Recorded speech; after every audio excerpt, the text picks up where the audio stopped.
Assalamualaikum warahmatullahi wabarakatuh. Salam dan bahagia.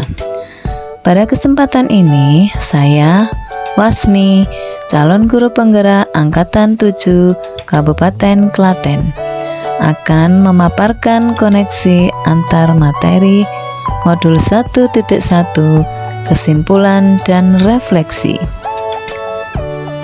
Koneksi antar materi modul 1.1.A.8 kesimpulan dan refleksi pemikiran Ki Hajar Dewantara. Seperti yang kita tahu, Bapak Pendidikan kita Ki Hajar Dewantara telah mencetuskan trilogi pendidikan, yaitu ing ngarsa sung tulodo, di depan memberikan contoh, ing madya mangun karso, di tengah memberikan semangat, tut wuri handayani, di belakang memberikan dorongan.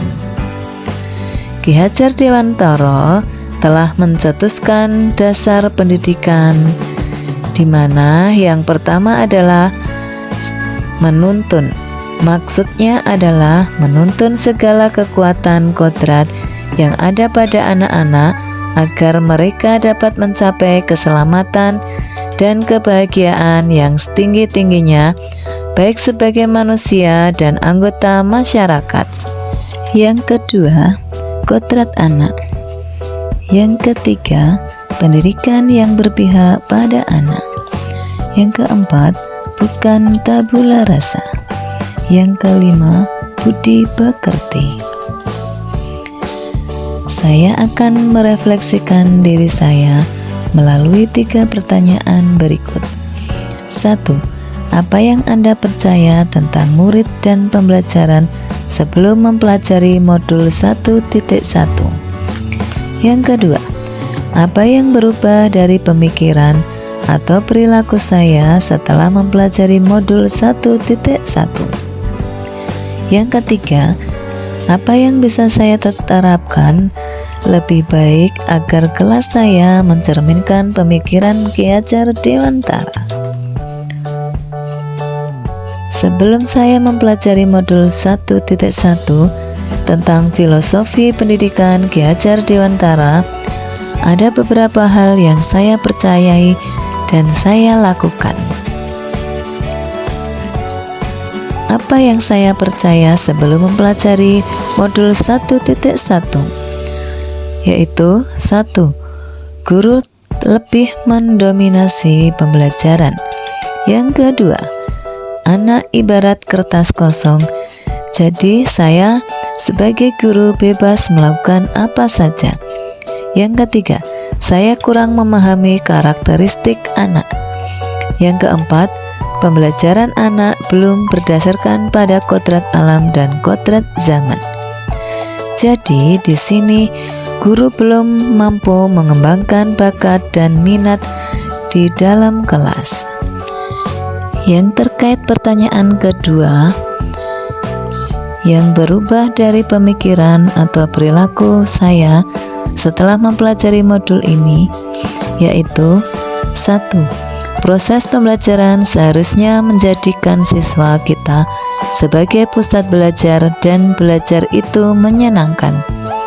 Yang kedua, pendidikan yang berpihak kepada anak pada konsep merdeka belajar, mereka diberikan kebebasan mencari sumber pengetahuan dan kita tetap menjadi pamong supaya mereka tidak salah arah. Yang ketiga, saya mulai menyadari bahwa sekolah itu tidak hanya mengajar mencapai target kurikulum, tetapi merupakan proses pendidikan yang menuntun atau memfasilitasi atau membantu anak untuk menebalkan garis samar-samar agar dapat memperbaiki lakunya untuk menjadi manusia seutuhnya.